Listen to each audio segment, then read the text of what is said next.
Alhamdulillahi Rabbil Alamin, wassalatu wassalamu ala khayri khalqillahi ajma'in, nabiyina Muhammedin wa ala alihi wa sahbihi wa man salaka tariqahum wa iqtada bi hadihim ila yawmiddin. E falenderojmë Allahun e lartësuar dhe dërgojmë salavat dhe selame mbi të dërguarin e tij të fundit, krijesën e tij më të dalluar, Muhammedin alayhi salatu wassalam, mbi familjen e tij të ndershme, mbi shokët e tij fisnik dhe mbi gjithë ata që pasojnë rrugën e tyre deri në ditën e gjykimit. Vëllezër të ndershëm, vazhdojmë me librin e edukatës. Kemi arritur tek kapitulli i edukatës së zjaretit apo vizitës. Edukata gjatë vizitës së të tjerëve, qofshin antar të familjes, qofshin të afërt, qofshin shok, besimtar të tjerë, kështu me radhë. E kjo vizit apo ky zjaret e ka edukatën e vet apo edepin e vet se si do të kryhet. Allahu i lartësuar thot: ja ayyuhalladhina amanu liyasta'dhinkumul ladhina malakat aymanukum wal ladhina lam yablughul hulma minkum thalatha marrat min qabli salati al-fajr wa hina tad'una thiyabakum min adh-dhahira wa min ba'di salati al-isha. Allahu i lartësuar thot: o ju besimtar, ata të shtëpisë që janë më të vegjël, fëmijët, ata që shërbejnë e kështu me radhë, le të kërkojnë leje para se mu futur tek ju, tek vendi juaj, tek pjesa juaj e shtëpisë ose tek dhoma juaj në 3 kohra. Fëmijët që janë në shtëpi, ata që janë më të ri, kur futen tek dhoma e prindërve apo pjesa e prindërve, nëse fëmijët janë pak më të rritur e kështu me radhë, duhet kërkojnë leje para namazit sabahut, duhet kërkojnë leje, ti trokasin derës dhe thonë: a mund të futem? Pas namazit të drekës, po ashtu duhet kërkojnë leje, pas dreke, pra besimtarët e kanë një si pushim kailule, sepse është ngritur herët namazin e sabat, ka punuar deri në drek, pas dreke e ka si një kohë kur është shumë nxehtë jashtë, po edhe kohë kur pushon në shtëpinë e vet pak. Andaj pas dreke duhet kërkohet leje para se mu futur në vendin e prindërve. Dhe pas namazit të jacis, në këto 3 kohë, fëmijët, antarët, ata që shërbejnë në shtëpi e kështu me radhë, duhet të kërkojnë leje para se të futen tek pjesa e prindërve apo tek dhoma e prindërve e kështu me radhë.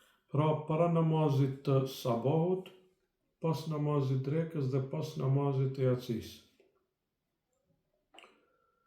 Ebu Hurajra radiallahu anhu transmeton se pejgamberi alayhis salam, nga pejgamberi alayhis salam,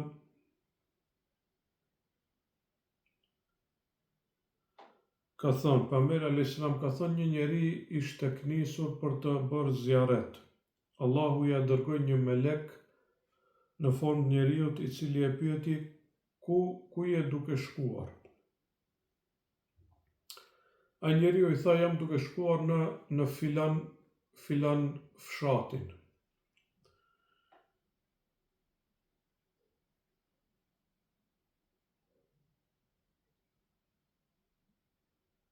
Kur shkoj atje, i tha: kënd po e lyp? I tha: po e lypi një vllaun tim që e kam në këtë vend.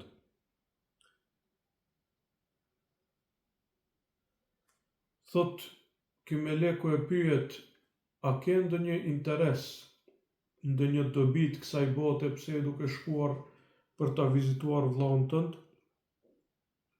Ai njeriu i thot: jo, nuk kam ndonjë interes kësaj bote, thjesht po shkoj për ta vizituar sepse e dua për hir të Allahut.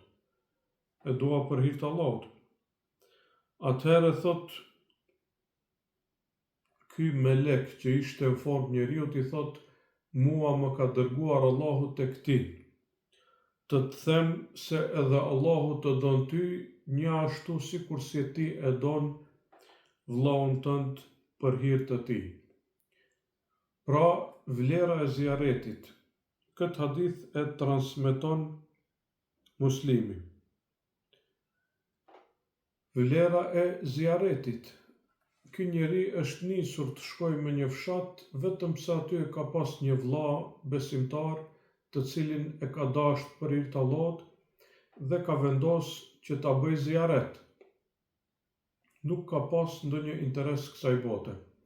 E Allahu ja çon një melek i cili i thot edhe Allahu të don ty një ashtu sikurse që ti e don vëllaun tënd, dhe kjo është një shpërblim i madh pra për ziaretin dhe dashurinë për hir të Allahut. E tash thot rregullat apo edepet, kultura, edepi, mirësjellja e ziaretit, e vizitës. Në një thot, nuk duhet që të bëhet ziaret në këto kohra kur i ka përmendur Allahu që të bëhet,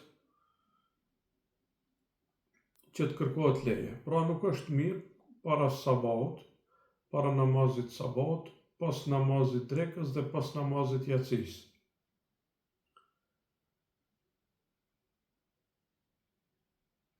Lejohet nëse është jacia shumë herët dhe din se nuk bien me lejen, me marrëveshje, mirë po zakonisht në të 3 koha njeriu ka dëshirë që të pushojë, që të rahatohet në shtëpinë e vet dhe të pushojë. Andaj dhe nuk është shumë e pëlqyeshme që të bëhet ziareti në këto kohra. Po edhe antarët e shtëpisë që janë më të vegjëlit, fëmijët e kështu me radhë, në këto kohra duhet të marrin leje prej prindërve para se të futen në pjesën e tyre intime, pra ku i largojnë teshat, shtrihen, flejnë e kështu me radhë. Duhet merret leje para sabahut, mbas drekës dhe mbas namazit të jacis.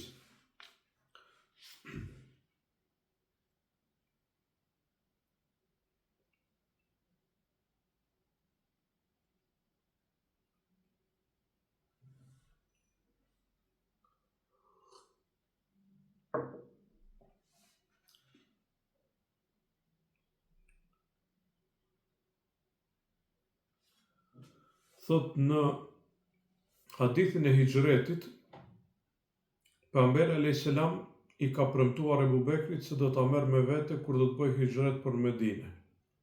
E kur ka ardhur momenti i këtij hijretit, pejgamberi alayhis salam ka ardhur pas dreke. Pse? Pse nxeht jashtë, qytetarët tërhiqen në shtëpitë e veta dhe është më e përshtatshme që të bëhet hijreti në qatë kohë, sepse nuk e shohin njerëzit e tjerë.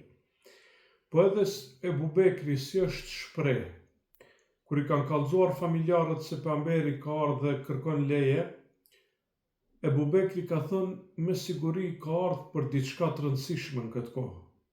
Domethënë nuk ka qenë zakoni i pejgamberit alayhis salam që ta bëj ziaret dikënd në kohën pas dreke. Se jo kohë pushimi, relaksi për antarët e familjes, nuk është kohë ziareti, nuk është kohë shumë e përshtatshme për ziaret. Mirë po në këtë rast, pejgamberi ka shku te Ebu Bekri, te njeri i afër. Nuk është haram, pra lejohet, mirë po nuk është e përshtatshme. Në këtë rast, Ebu Bekri e ka kuptuar se ka ardhur në këtë kohë për diçka të rëndësishme, se përndryshe nuk do të vinte në këtë kohë. Dhe prej kësaj e kuptojmë pra se nuk është e pëlqyeshme ziareti në këto 3 kohra, para sabahut, pas drekës dhe pas jacis.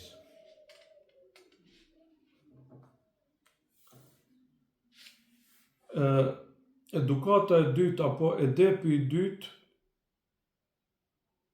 është ai që shkon ziaret. tash ti ke shkuar në zjaret të dikush,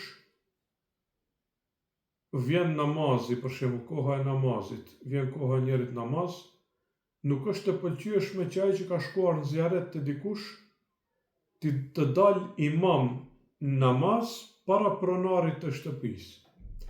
Pra, pronari i shtëpisë ka përparësi që të bëhet imam dhe të falet me ata që e kanë bërë zjaret kur vjen koha e namazit.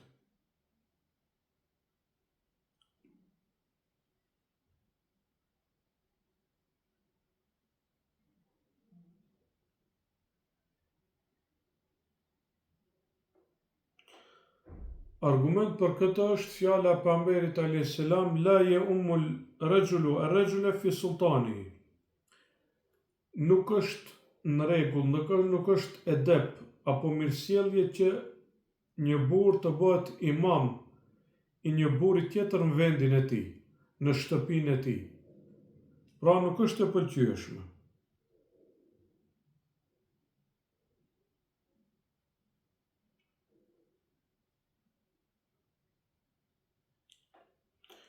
Mirë, po nëse pronari i shtëpisë jep leje dikujt tjetër, i thot dil ti imam sa ai është më i ditur, më i vjetër e kështu me radhë për ndonjë arsye, atëherë lejohet. Mirë, po nuk duhet që të shpejtojë dikush del imam para pronarit të shtëpisë, dhe ai ka përparësi. Dhe nëse janë barabartë në moshë, në dije e kështu me radhë në lexim të Kuranit, atëherë pronari i shtëpisë ka përparësi dhe ai duhet bëhet imam, sepse ai është në shtëpinë e vet, në pronën e vet, dihet se ai është më meritor. Edepi tjetër i zjaretit është mos ta teprosh me zjaret. Mos të bëhesh monoton tek dikush me zjaret, sepse qatë shumë je duke e vizituar. E viziton me masë, secilin sipas masës së caktuar. Familjarët nuk vizitohen njësoj si ata tjerët. Familjarët më shpesh janë familje. Ata tjerët pak më rrallë, sepse nuk janë familje. E donë e ke vëlla musliman se mirë, po nuk është e pëlqyeshme që ti bëhesh monoton.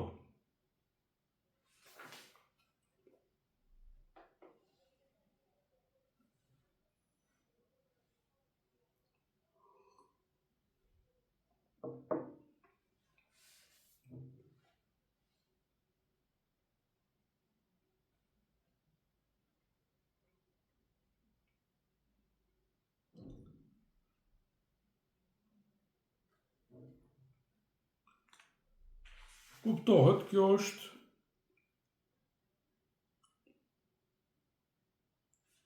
është në përgjithësi, pra nëse friksohesh se dikujt do t'i bëhesh monoton. Mirë, por nëse e ke shumë të afërt dhe din se gati është bërë si antar i familjes, atëherë nuk ka problem. Aisha transmeton se pejgamberi alayhis salam e vizitonte shokun e tij të afërt Ebu Bekrin shumë shpesh, gati se çdo ditë. Nuk është problem, sepse është i afërt, shoku më i ngushtë, ke afërsi, e din se nuk i pengon, nuk i bësh monoton, atë nuk është problem. Mirë, po në përgjithësi me njerëzit e tjerë, nuk është e pëlqyeshme që shumë bëhet zjareti, sepse mund të shkaktoj monotonllëk, pra tek pala tjetër.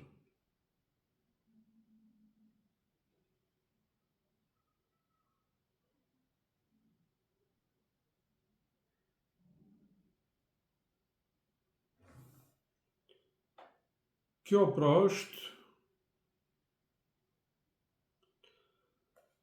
thot, ta përmendim edhe një fjalë, Ibn Batali, njëri prej dietarëve, ka thënë: Es-sadiq el-mulatif la yazidu kathratu ziyara illa mahabba bi khilafi ghairihi. Thot, shoku i ngushtë, zjareti i shpesht ja shton dashurinë për dallim nga të tjerët. Pra nëse është shoku i ngushtë edhe nëse e bën zjaret shpesh, nuk ka problem, i shtohet dashuria e kështu me radhë. Mirë, po të tjerët, jo. Të tjerët me zjaret të shpesh mund t'i humbasësh, mund t'i bësh monoton, dikush edhe mund të filloj të turej, nëse tepër shpesh e bën zjaret, pra çdo gjë sipas vendit të vet. me kaq përfundojmë këtë kapitull. Assalamu alaikum wa rahmetullahi wa barakatuhu.